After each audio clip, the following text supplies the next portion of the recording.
Hello, नमस्कार, good evening. एक बार फिर से आप सभी का हार्दिक स्वागत है। आप सभी को दिवाली की हार्दिक शुभकामनाएँ।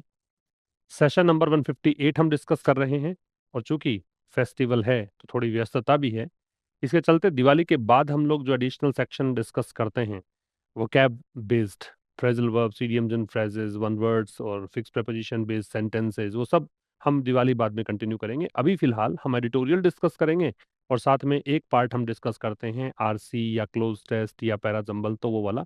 तो आज के सेशन में हम पैराजंबल डिस्कस करने वाले हैं। और आप लोग, चूंकि आप देख रहे हैं कि मैं कोई भी छुट्टी नहीं ले रहा हूं, अब लगातार ये सेशन 158 डेज से कंटिन्यू चल रहा है।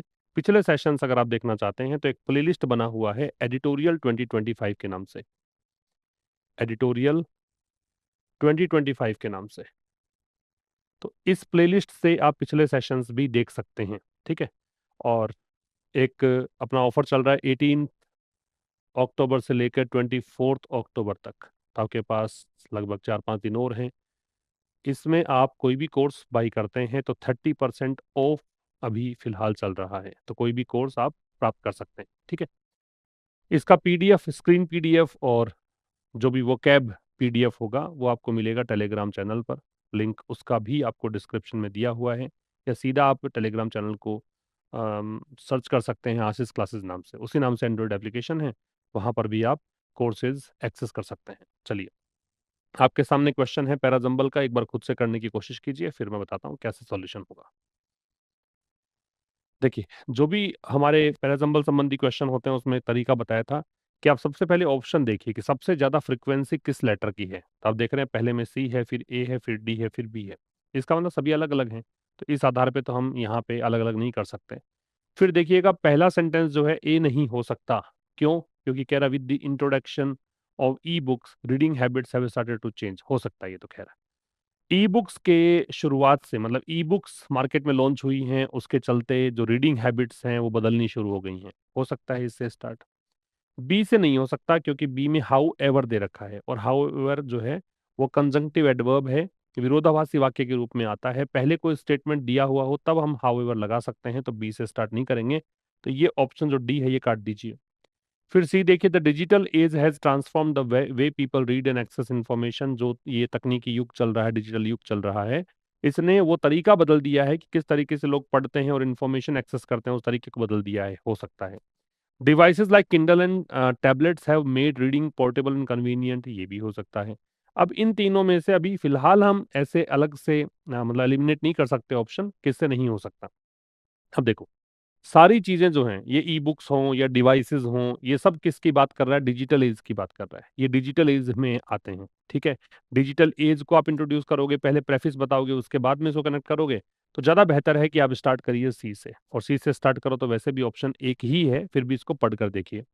सी में कहा कि डिजिटल युग ने ट्रांसफॉर्म कर दिया है उस तरीके को जिस तरीके से लोग रीडिंग करते हैं या इंफॉर्मेशन एक्सेस करते हैं। फिर ए दे रखा है with in introduction of e books. E books के इंट्रोडक्शन से, ई बुक्स के लॉन्चिंग से जो रीडिंग हैबिट्स है वो बदलनी शुरू हो गई हैं। फिर दे रखा है D, devices like Kindle and tablets. इस प्रकार के जो डिवाइसेस हैं, किंडल हैं, टैबलेट्स हैं, इन्होंने रीडिंग को पोर्टेबल और कन्वीनियंट बना दिया है, ठीक है। और बी में कह रखा है फिर भी बहुत सारे लोग जो हैं, अब देखो इन्होंने रीडिंग को कन्वीनियंट बना दिया, फिर भी बहुत सारे लोग जो हैं वो प्रिंटेड बुक को फील करना प्रीफर करते हैं, ज्यादा पसंद करते हैं छपी हुई किताब पढ़ना। तो इसका मतलब डी के बाद में तो पक्का ही क्या आएगा? बी, क्योंकि इसी का विरोधी कर रहा है। तो डी के बाद में बी आएगा, तो डी के बाद में बी, हालांकि तीनों में ही था, लेकिन हमने देखा कि शुरुआत किससे करें? सी से, इसलिए आपका आंसर क्या आ जाएगा? ए। ये पहले हमारे पैराजंबल का आंसर आ गया, ए आंसर होगा। आइए नेक्स्ट पर। अब देखिए एडिटोरियल किस बारे में है। एडिटोरियल है, the editorial criticises Trump administration's illegal and aggressive intervention in Venezuela. Editorial आलोचना करता है ट्रंप प्रशासन के गैर कानूनी और आक्रामक जो हस्तक्षेप है वेनेजुएला में उसका, describing it as part of a long standing US pattern. और इसको इन्होंने ऐसे डिस्क्राइब किया है कि ये हिस्सा है बहुत समय से यूएस का जो पैटर्न चला रहा है, और कवर्ट ऑपरेशंस, कवर्ट का मतलब होता है secret operations, and regime change tactics, और शासन को तख्ता पलट करने की जो इनकी रणनीतियां हैं इन लैटिन अमेरिका, है ना, यहाँ पे जो यूएस का पैटर्न है उसी के रूप में इसको डिस्क्राइब कर रहा है। एडिटोरियल कह रहा है कि जो भी ट्रम्प कर रहे हैं ये अमेरिका की बहुत लॉन्ग स्टैंडिंग काफी समय से चली आ रही रणनीति है। अमेरिका ऐसा करके ही तो लैटिन अमेरिका में तख्ता पलट करता है और ऐसा करके ही ये चोरी छिपे अभियान चलाता है तख्ता पलट करने के। It argues that such interference, अब ये एडिटोरियल इस बारे में तर्क देता है कि जो हस्तक्षेप है ऐसा under the pretext of restoring democracy, किस बहाने, प्रिटेक्स्ट होता है बहाना, एक्सक्यूज, किसके बहाने, कि आप ये कहते हो कि हम डेमोक्रेसी को बहाल करना चाहते हैं, वायलेट्स इंटरनेशनल लॉज, तो इस बहाने इस प्रकार का जो हस्तक्षेप है वो अंतर्राष्ट्रीय कानून का उल्लंघन करता है और ह्यूमैनिटेरियन क्राइसिस जो है उनको बदतर करता है, जो भी मानवीय संकट है उसको और ज्यादा विकृत करता है। तो ये सब कुछ हम डिस्कस करेंगे आज के सेशन में।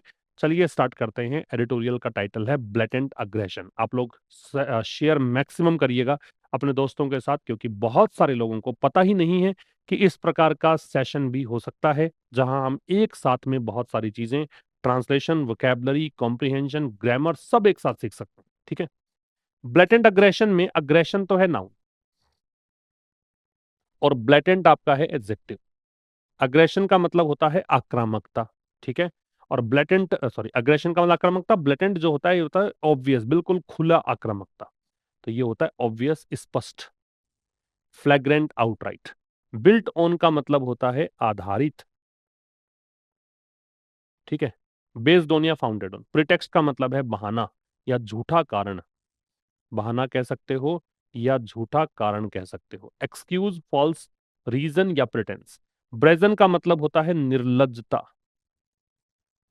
निर्लज्जता, शेमलेस, है ना, निर्लज कह दीजिए, निर्लजता ना, एक ब्रेजन ये एक एडजेक्टिव के रूप में लिया है तो निर्लज कह दीजिए। शेमलेस, बोल्ड या अनअबैस्ड। और कवर्ट का मतलब है छिपा हुआ, गुप्त, सीक्रेट, हिडन, क्लैंडस्टीन। मेरे प्रोनाउंसिएशन पर भी ध्यान देना, किसी वर्ड को कैसे पढ़ना है ना, इसको गुप्त भी कह सकते हैं। अब देखिए, ब्लेटेंट अग्रेशन का मतलब हो गया ऐसी आक्रामकता जो साफ दिख रही है ना, बिल्कुल स्पष्ट दिख रही, कुछ भी इसमें छिपा हुआ नहीं है। On the Trump administration and it's Venezuela action, किस बारे में एडिटोरियल है? ट्रंप प्रशासन, और ट्रंप प्रशासन के लिए इट्स दे रखा है पजेसिव एडजेक्टिव, और ट्रंप प्रशासन का जो वेनेजुएला एक्शंस हैं, वेनेजुएला पर की गई कार्यवाहियां हैं, उसको लेकर एडिटोरियल डिस्कस करेंगे। तो ये कह रहा है ट्रंप प्रशासन की बात हम करेंगे और ट्रंप प्रशासन के द्वारा वेनेजुएला में जो कार्यवाहियां की जा रही है, स्टेप्स लिए जा रहे हैं, मेजर्स लिए जा रहे हैं, उसके बारे में डिस्कस करेंगे। The Trump administration illegal intervention, intervention यहाँ पे नाउन है, जिन वर्ड्स के एंड में TION आता है वो सब नाउन, नाउन से पहले एडजेक्टिव आता है तो ये एडजेक्टिव, और अपोस्ट्रोफे दे रखा है तो जेनेटिव केस है, जेनेटिव केस है तो ये वाला नाउन है और ये वाला नाउन है। अपोस्ट्रोफे के दोनों साइड नाउन आते हैं, नाउन के पहले कोई वर्ड आएगा वो एडजेक्टिव जनरली होता है। तो ट्रंप प्रशासन का जो गैर कानूनी, इस इलीगल का सिनोनिम हो सकता है इलिसिट। ठीक है। ट्रंप प्रशासन का जो अवैध हस्तक्षेप है, कहां पर? वेनेजुएला में। वो हस्तक्षेप जो है इज, ये क्रिया है। बिल्ट ऑन, वो आधारित है किस पर? फॉल्स प्रिटेक्स्ट पर, झूठे बहानों पर। ट्रंप प्रशासन जो गैर कानूनी ढंग से, अवैध तरीके से हस्तक्षेप कर रहा है वेनेजुएला में, वो आधारित है झूठे बहानों पर, ये कहना चाहता है। आगे देखिए, इन अ ब्रेजन एडमिशन, एडमिशन का मतलब है एडमिटेंस, स्वीकृति, कि आप एडमिट कर रहे हैं इस बात को। जिसमें एडमिशन जो है वो नाउन है, ब्रेजन है वो एडजेक्टिव है, ए है वो डिटर्मिनर है, और इन दे रखा है प्रेपोजिशन है। तो प्रेपोजिशन से स्टार्ट होकर ये पूरे ग्रुप ऑफ वर्ड्स बन रहे हैं तो प्रेपोजिशनल फ्रेज है। ठीक है। फ्रेज किसको बोलते हैं? जो ग्रुप ऑफ वर्ड्स हो। और प्रेपोजिशनल फ्रेज किसको बोलते हैं? ऐसी फ्रेज जो स्टार्ट प्रेपोजिशन से हो, तो ये है प्रेपोजिशनल फ्रेज। इन अ ब्रेजन एडमिशन मतलब बेशर्मी पूर्ण स्वीकृति में, बड़े बेशर्मी पूर्ण निर्लज्जता से, कोई शर्म नहीं है, कोई लिहाज नहीं है और स्वीकार भी कर रहे हैं क्या? US president Donald Trump has confirmed, US राष्ट्रपति डोनाल्ड ट्रंप, ये सब्जेक्ट, हैज कंफर्म्ड ये प्रेजेंट परफेक्ट टेंस जिसमें ये हेल्पिंग वर्ब और ये मैन वर्ब, इन्होंने पुष्टि करी है।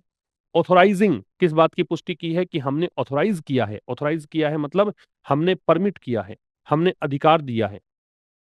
ठीक है। किसको? कवट CIA ऑपरेशंस को, कवट मतलब सीक्रेट, क्लैंडस्टीन, हिडन, CIA के अभियानों को, ऑपरेशंस को इन वेनेजुएला, वेनेजुएला में टारगेटिंग, क्या टारगेट करते हुए, किस पर? टारगेट करते हुए the government of Nicolas Maduro, Nicolas Maduro की जो सरकार है उसको टारगेट करते हुए। बात समझ में आ गई? बेशर्मी पूर्ण स्वीकारोक्ति में मतलब इन्होंने, लेखक कह रहा है कि ये सीधी सी बात है, ऐसे शब्द यूज कर रहे हो ब्रेजन, बेशर्मी पूर्ण, ऐसे कुछ, तो सीधी सी बात है कि लेखक कैसा है, क्रिटिसाइज कर रहा है, क्रिटिकल है। इस एडिटोरियल में हम क्रिटिकल चीजें देखेंगे, डोनाल्ड ट्रंप के खिलाफ चीजें देखेंगे। तो लेखक कह रहा है कि बहुत ही बेशर्मीपूर्ण तरीके से आपने स्वीकार किया है कि यूएस राष्ट्रपति ने ये पुष्टि कर दी है कि हमने परमिशन दे रखी है किसकी, सीआईए ऑपरेशंस की। और सीआईए ऑपरेशन को एजेंसी है उसके ऑपरेशंस, और ये ऑपरेशंस है कैसे, बड़े ही गुप्त तरीके से चलाए जा रहे ऑपरेशंस है। कहां पर? वेनेजुएला में। जो टारगेट किसको कर रहे हैं ये ऑपरेशंस, टारगेट कर रहे हैं गवर्नमेंट ऑफ निकोलस मादुरो को। क्लियर है क्या? अच्छा, कंफर्म किया है तो कंफर्म पुष्टि किस बात की करी है? तो ये ऑथोराइजिंग जो covered CIA operations in Venezuela है ना, ये पूरा ऑब्जेक्ट बन रहा है, ये ऑब्जेक्ट है इसका। और ऑब्जेक्ट किसी सेंटेंस, किसी वर्ब में आईएनजी लगाकर उसको ऑब्जेक्ट फॉर्म में मतलब नाउन फॉर्म में चेंज कर सकते हैं। टारगेटिंग, टारगेट करते हुए ये प्रेजेंट पार्टिसिपल है। ठीक है, दो सिमल्टेनियस एक्शंस हो, दो साथ में होने वाले एक्शंस हो, तो उनमें कोई काम कंटिन्यूअस चलता हो उसको आईएनजी फॉर्म में रखते हैं, तो ये आईएनजी फॉर्म में है। ठीक है, और टारगेट का जो ऑब्जेक्ट है वो है government of Nicolas Maduro. This escalation, ये जो एस्केलेशन है, एस्केलेशन क्या मतलब क्या होता है? ये जो टेंशंस बढ़ रही है, ये जो आक्रामकता बढ़ी है, एस्केलेशन होता है बढ़ने की प्रक्रिया। ठीक है, एस्केलेशन क्या होता है? कोई भी चीज के बढ़ने की प्रक्रिया, एस्केलेट हुआ है मतलब तनाव ये जो बढ़ा है, ये जो यहाँ पे वेनेजुएला में अपनी कार्यवाहियां बढ़ा रहे हैं, आक्रामकता बढ़ा रहे हैं, तो ये जो एस्केलेशन, दिस यहाँ पे डेमोन्स्ट्रेटिव एडजेक्टिव है, एस्केलेशन यहाँ पे नाउन है। तो नाउन है इसीलिए डेमोन्स्ट्रेटिव एडजेक्टिव है, अगर नाउन नहीं होता दिस के बाद तो दिस होता डेमोन्स्ट्रेटिव प्रोनाउन। तो ये जो एस्केलेशन है फॉलोज, फॉलोज मतलब किसके बाद आया है। ठीक है, ये वर्ब है इसकी, फॉलो करने का मतलब ये इसके बाद आ रहा है, कम आफ्टर का मतलब देता है, इसका मतलब है कम आफ्टर। किसके बाद आ रहा है? Weeks of deadly strikes, deadly मतलब फेटल, ठीक है, जानलेवा। स्ट्राइक्स का मतलब होता है हमला, अटैक्स। किस पर? अब ये अटैक जब नाउन हो तो उसमें ऑन लगता है। किस पर हमला? बोट्स पर। कहां पर? कैरेबियन सी, वाटर्स का मतलब है समुद्र, वाटर का मतलब होता है पानी, और वाटर्स का मतलब है समुद्र। ठीक है, फिर समझिए, ये जो एस्केलेशन हुआ है, ये जो अमेरिका ने अपनी कार्यवाहियां तेज की है वेनेजुएला में, ये किसके बाद आई? ये आई काफी सप्ताह के जो घातक हमले किए गए कैरेबियन समुद्र में, सागर में, नावों पर, बोट्स पर, थ्रेटनिंग टू, थ्रेटनिंग टू का मतलब इस बात का खतरा पैदा करते हुए या धमकाते हुए। ये थ्रेटनिंग जो है वो आपका प्रेजेंट पार्टिसिपल है, थ्रेटन करते हुए। थ्रेटन करते हुए मतलब इस बात की धमकी देते हुए, इस वक्त खतरा पैदा करते हुए। खतरा किसका पैदा कर रहे हैं? To destabilise. स्टेबलाइज होता है स्थिरता लाना, डिस्टेबलाइज होता है अस्थिर कर देना। किसको अस्थिर कर दिया? द रीजन, क्षेत्र को। कैसे? बाई वायलेटिंग, ऐसा करके। बाई प्रेपोजिशन है, प्रेपोजिशन के बाद में आईएनजी लगेगा। वायलेट का मतलब होता है ब्रीच, वायलेट का मतलब होता है इनफ्रिंज, उल्लंघन करना। तो क्या करते हुए? उल्लंघन करते हुए। किसका? फंडामेंटल प्रिंसिपल्स का, मौलिक सिद्धांतों का। ये किसके सिद्धांत हैं? इंटरनेशनल लॉ, अंतरराष्ट्रीय कानून के। फिर समझ लो, ये जो एस्केलेशन है ये किसके बाद आया? Weeks of. ये वीक्स क्यों कर दिया इसने? अगर यहाँ पे कुछ लगाते आप 2 वीक्स 3 वीक्स तो ठीक है, हमें पता लग जाता है एग्जैक्टली कितने वीक्स हैं। यहाँ पे वीक्स ऑफ मतलब काफी सप्ताह, है ना, यहाँ पे कोई डिटर्मिनर ही नहीं लिया, तो इसका मतलब ये कपल ऑफ वीक्स हो सकते हैं, कई सप्ताह तक। जो डेडली स्ट्राइक्स हुई थी, डेडली यहाँ पे एडजेक्टिव है, एल वाई लगकर भी एडजेक्टिव हो सकता है। ठीक है, स्ट्राइक्स नाउन है। तो जो घातक हमले हुए, हमले हुए किस पर? बोट्स पर। कहां पर हुए? तो इन कैरेबियन वाटर्स। तो इन कैरेबियन वाटर्स जो है पूरा एडवर्ब है, क्योंकि ये जगह बता रहा है। क्या करते हुए? थ्रेटन करते हुए। थ्रेटन मतलब खतरे में डालते हुए। किसको? किसके खतरा? कि इस क्षेत्र को अस्थिरता इसमें फैल जाएगी, ये खतरे में डालते हुए। कैसे फैलेगी अस्थिरता? फंडामेंटल प्रिंसिपल्स का चूंकि उल्लंघन हुआ है। ठीक है, और किसके फंडामेंटल प्रिंसिपल्स? इंटरनेशनल लॉ के। क्लियर है यहां तक? इसका स्क्रीनशॉट आप ले सकते हैं। नेक्स्ट पे आइए, the prospective actions. Prospective adjective है, एक्शंस नाउन है। ठीक है, प्रोस्पेक्टिव का मतलब होता है संभावित, लाइकली या एक्सपेक्टेड। संभावित, लाइकली या एक्सपेक्टेड। ग्रिम का मतलब है भयानक, डरावना, है ना, डिज्मल, ग्लूमी, ड्रेडफुल, उदास भी हो सकता है। कू, इसको कू बोलते हैं, पी जो है उसका उच्चारण नहीं आता, इसका मतलब है तख्ता पलट। ठीक है, किसी सरकार को गिरा देना, ओवरथ्रो, रेवोल्यूशन, अपराइजिंग। और ऑर्केस्ट्रेशन है ये षड्यंत्र, षड्यंत्र, प्लॉटिंग या प्लानिंग। तो क्या कह रहा था, प्रोस्पेक्टिव एक्शंस, ये जो संभावित कार्यवाहियां हैं वो किसके अंतर्गत आती हैं? फॉल, फॉल इसकी वर्ब है और अंडर प्रेपोजिशन है, किसके अंतर्गत आती है? अग्रिम हिस्टोरिकल पैटर्न। एक बहुत ही डरावने, एक बहुत ही डिजमल, ग्लूमी जो ऐतिहासिक तरीका रहा है, किसका? एक्शंस का। किसके द्वारा एक्शंस? CIA के द्वारा। कौन कौन से एक्शन, वो डैश लगा के समझाया है इसने। ठीक है, तो ये कह रहा है प्रोस्पेक्टिव एक्शंस जो हैं, जो संभावित कार्यवाहियां हैं, वो किसके अंतर्गत आती हैं? ग्रिम हिस्टोरिकल पैटर्न के अंतर्गत। जो संभावित कार्यवाहियां हैं वो आती हैं ग्रिम हिस्टोरिकल पैटर्न, जिसमें नाउन ये है, हिस्टोरिकल एडजेक्टिव है, ग्रिम भी एडजेक्टिव। बहुत ही डरावने, बहुत ही भयानक ऐतिहासिक पैटर्न रहा है। किसका? कार्यवाहियों का। कार्यवाहियां किसके द्वारा? CIA के द्वारा। कौन कौन सी कार्यवाही? एक तो ग्वाटामाला जो जगह है, वहां पे 1954 में क्या हुआ? तख्ता पलट हुआ। दूसरा, द बे ऑफ पिग्स, मैंने कहा था खाड़ी के नाम से पहले दे लगता है, लेकिन तब तक ही लगता है जब नाम नहीं दे रखा हो। नाम लगा दोगे पहले तो देन ही लगेगा। दूसरा है Bay of Pigs disaster in Cuba. Cuba में ये एक जो डिजास्टर हुआ, डिजास्टर का मतलब है कैटास्ट्रॉफी, आपदा, संकट। ठीक है, एक है orchestration of the 1973 coup in Chile. Chile में एक 1973 में तख्ता पलट हुआ था, उसका षड्यंत्र। दैट रिजल्टेड इन, जिसका परिणाम निकला, अब ये दैट आ रहा है इस तख्ता पलट के, जिसका परिणाम ये निकला कि प्रेसिडेंट साल्वाडोर एलेंडेज डेथ, ये इनकी मृत्यु हो गई थी। रिजल्ट इन का मतलब होता है लीड टू, ये सेकंड फॉर्म है हालांकि, तो लेड टू कर देना। ठीक है, या गिव राइज टू, ठीक है, ये कारण बना इसका, या कोज, इसके कारण इनकी मृत्यु हो गई। एंड द कॉन्ट्रा वॉर्स, और एक कॉन्ट्रा वॉर्स जो हुआ है ना, ये एक युद्ध का नाम, इन निकारागुआ, इस जगह पे, इन द 1980s, 1980 के दशक की बात है। फिर समझिए, जो प्रोस्पेक्टिव एक्शंस हैं, जो संभावित कार्यवाहियां हैं, वो आती हैं, इनका इतिहास ही ऐसा रहा है कि CIA ने जो भी कार्यवाहियां की है वो बहुत ही भयानक कार्यवाहियां की है। इसका इतिहास का ऐसा पैटर्न रहा है। कौन कौन सा? इस जगह पे ये तख्ता पलट हुआ, इस जगह पे क्यूबा के अंदर ये एक विभीषिका संकट आया, एक 1973 में चिली में जो तख्ता पलट का षड्यंत्र रचा गया, इसके कारण इनकी मृत्यु हो गई। कॉन्ट्रा वॉर्स इस जगह पे 1980 में, ये सब इनका इतिहास रहा है। ठीक है, इसका स्क्रीनशॉट ले सकते हैं आप। फिर देखिए आगे कह रहा है सच इंटरवेंशन। सच की कहानी ऐसी है कि सच के बाद में आप कोई भी अगर नाउन लगाओगे, प्लूरल काउंटेबल नाउन लगाओ या तो, और अगर आपने सिंगुलर काउंटेबल नाउन लगा दी तो फिर इससे पहले ए या एन लगाओ। तो ये सच की कहानी है, थोड़ा याद रखिएगा। सच के बाद या तो आता है प्लूरल काउंटेबल नाउन, या फिर सिंगुलर काउंटेबल नाउन अगर आता है तो उससे पहले ए या एन आता है। तो ऐसे हस्तक्षेप जो हैं, हैव लेड टू, ये सब्जेक्ट है, ये वर्ब। इन हस्तक्षेपों के कारण, ये इंटरवेंशन क्या है? इंटरफेरेंस है, इंट्रूजन है। ठीक है, इसको आप इंटरफेरेंस कह सकते हो, इंटरफेरेंस, या कह सकते हो इंट्रूजन। क्या कह सकते हो? इंट्रूजन। तो ये जो हस्तक्षेप हैं, इन हस्तक्षेपों के कारण कैटास्ट्रॉफिक कॉन्सिक्वेंसेस निकले हैं। कैटास्ट्रॉफिक मतलब विनाशकारी। ठीक है, विनाशकारी, डिजास्ट्रस या डिवास्टेटिंग, ये एडजेक्टिव है, और कॉन्सिक्वेंस दुष्परिणाम होता है, रिजल्ट होता है, ये नाउन है। तो कह रहे ऐसे हस्तक्षेपों के परिणाम कैसे निकले हैं? बहुत ही विनाशकारी परिणाम निकले हैं। सच एज, जैसे कि, सच एज एक फ्रेज है जिसका प्रयोग हम उदाहरण बताने के लिए करते हैं। जैसे कि डिकेड्स ऑफ इनस्टेबिलिटी, कई दशकों तक अस्थिरता रही। अब देखो वही डिकेड्स की कहानी है, जैसे वीक्स लिखा था, यहाँ कोई डिटर्मिनर तो लगाया नहीं 1 2 3 4, इसलिए हमने सीधा डिकेड्स ऑफ कर दिया, वीक्स ऑफ, डिकेड्स ऑफ, है ना।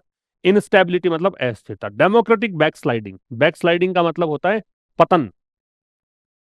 ठीक है, पीछे की तरफ हटना, बैक मतलब पीछे, स्लाइड का मतलब खिसकना, पीछे खिसकना मतलब ये हो गया पतन। लोकतांत्रिक पतन, एन ऑथोरिटेरियन रूल, ये होता निरंकुश, तानाशाहपूर्ण, निरंकुश। ऑटोक्रेटिक डेस्पोटिक टायरेनिकल, स्कार का मतलब होता है घाव के चिन्ह, घाव के निशान, वुंड या मार्क। कंपाउंड का मतलब होता है बदतर करना, और ज्यादा बुरा कर देना। ठीक है, और ज्यादा बिगाड़ देना, वर्सन, एग्जासरबेट, एग्रावेट।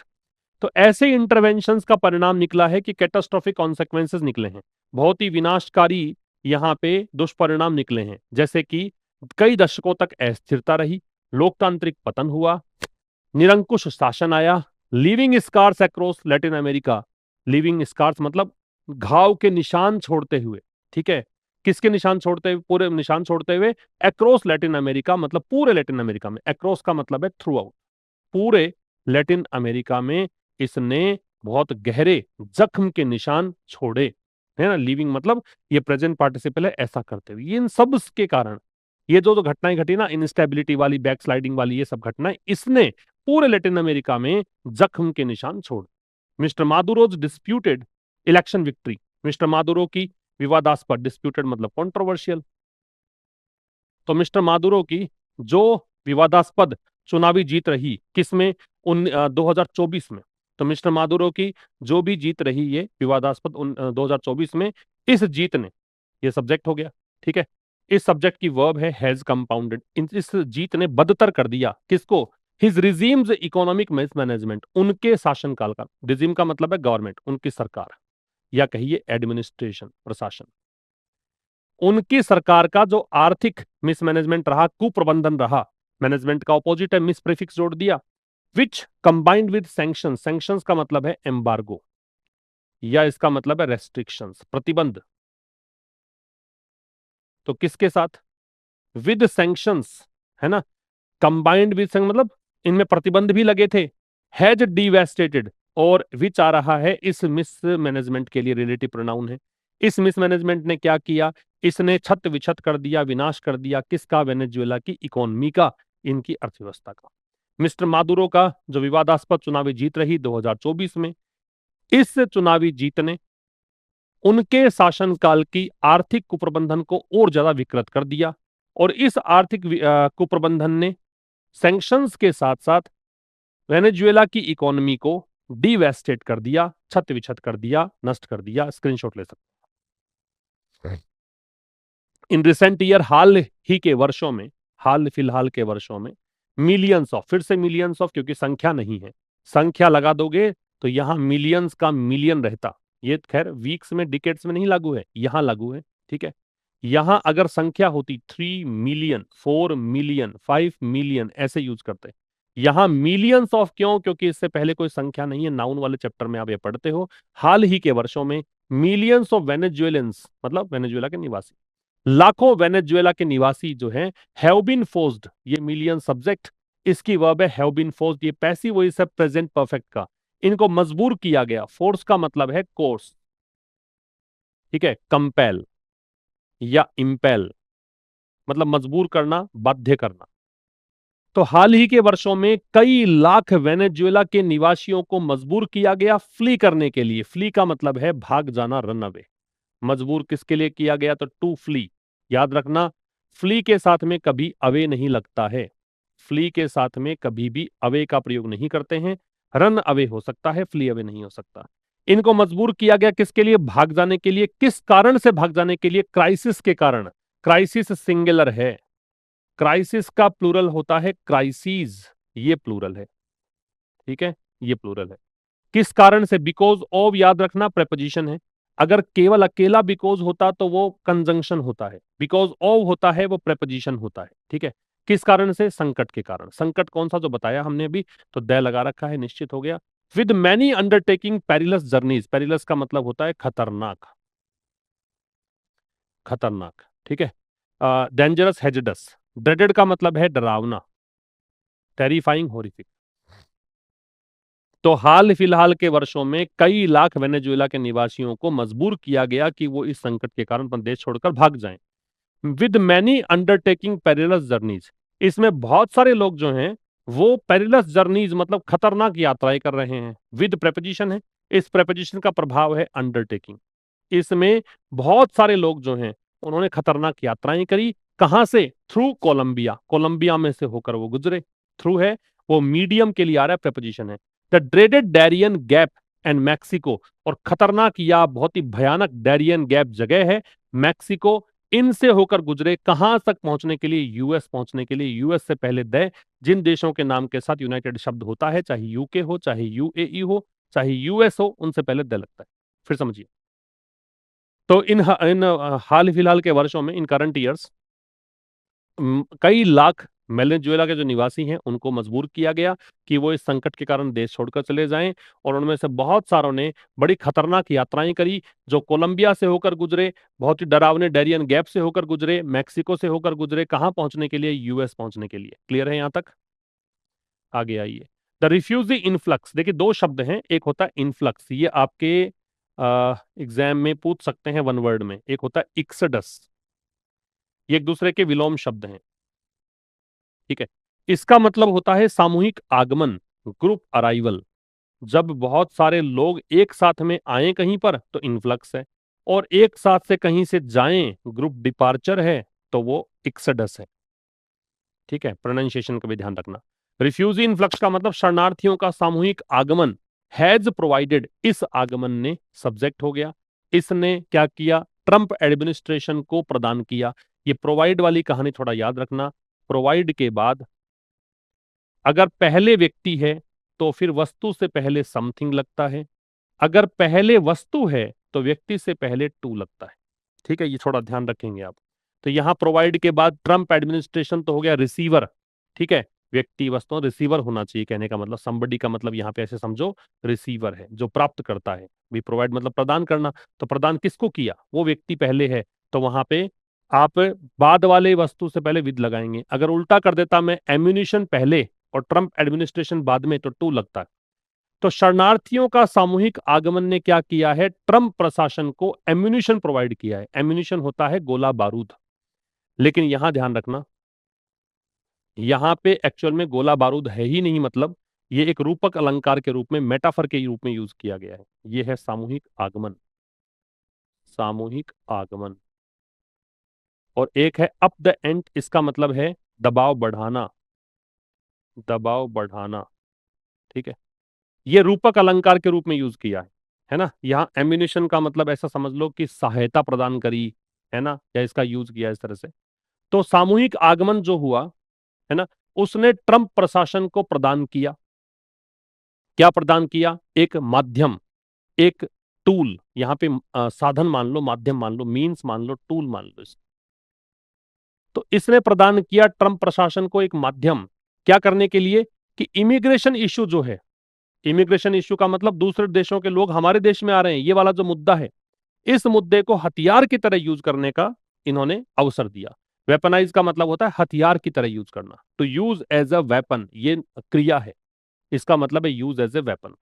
तो रिफ्यूजी इन्फ्लक्स ने ट्रंप प्रशासन को एक माध्यम प्रदान किया कि वो इमिग्रेशन इश्यू को हथियार की तरह यूज करे, एंड टू इश्यू क्लेम्स, और वो दावा करे। क्लेम इश्यू करना मतलब दावा करना, अबाउट वेनेजुएलन ड्रग ट्रैफिकिंग। किस बारे में दावा? कि वेनेजुएला के लोग जो हैं वो ड्रग ट्रैफिकिंग करते हैं, मतलब ड्रग की तस्करी करते हैं। ट्रैफिकिंग का मतलब स्मगलिंग मान लो। क्या मतलब है? स्मगलिंग। ये ड्रग की तस्करी करते हैं टू अप द एंड, किसके लिए? ये इन्होंने ऐसा क्यों किया? हथियारों की तरह यूज क्यों किया? अप द एंड के लिए, मतलब प्रेशर बढ़ाने के लिए। प्रेशर बढ़ाना किसके खिलाफ था? शाविस्टास के खिलाफ। अब शाविस्टास है कौन? ये चेविस्टास या सेविस्टास जो भी है, ये है कौन? ये फॉलोवर्स हैं, ये अनुयायी हैं किसके? भूतपूर्व राष्ट्रपति ह्यूगो शेवेज के, है ना। इनको मतलब ये इस शेविस्टास या चेविस्टास जो भी है, इनको कहा गया है कि जो फॉलोवर्स हैं, ये सब्जेक्ट हैं किसके? भूतपूर्व राष्ट्रपति ह्यूगो शेवेज के। इनको कहा जाता है शेविस्टास, ठीक है। ये आर कोल्ड जो है पैसिव वॉइस है, प्रेजेंट इंडेफिनिट का, इनको इस रूप में कहा जाता है। तो कह रहा है रिफ्यूजी इन्फ्लक्स जो हुआ, उसने ट्रंप प्रशासन को मौका दे दिया, एक टूल दे दिया कि वो इमिग्रेशन इश्यू का हथियार की तरफ यूज करे, और वो वेनेजुएला के ड्रग ट्रैफिकिंग का दावा प्रस्तुत करे, ताकि दबाव बढ़ाया जा सके इनके खिलाफ। और ये हैं कौन? ये इस व्यक्ति के अनुयायी हैं। क्लियर है यहां तक? ये आपका एडिटोरियल हमने डिस्कस किया। अब एक बार ये मैच द कॉलम एक्सरसाइज खुद करके देख लीजिए। Refugee influx weaponise up the end democratic backsliding. Refugee क्या होता है? शरणार्थी। शरणार्थी कौन सा है? शरणार्थी decline in democratic values to increase pressure, a person force to leave their country due to crisis. C, पहले में सी। दूसरा इन्फ्लक्स, सामूहिक आगमन, एक लार्ज अराइवल और फ्लो। डी, वेपनाइज का हथियारों की तरह यूज करना, तो to increase pressure, to use something as a weapon, E. Up the end का प्रेशर बढ़ाना, टू इंक्रीज प्रेशर, बी। एक ही बचा, democratic sliding, declining democratic values, A. ये आंसर्स आ गए। तो ये था भाई सेशन नंबर 158। मुलाकात होगी कल ठीक शाम 5 बजे एक नए सेशन के साथ। दिवाली मनाइए बहुत धूमधाम से। आप सभी की दिवाली शुभ हो, आपके परिवार की दिवाली शुभ हो। Thank you very much. See you tomorrow at 5 PM through a new session 159। Till then, नमस्कार।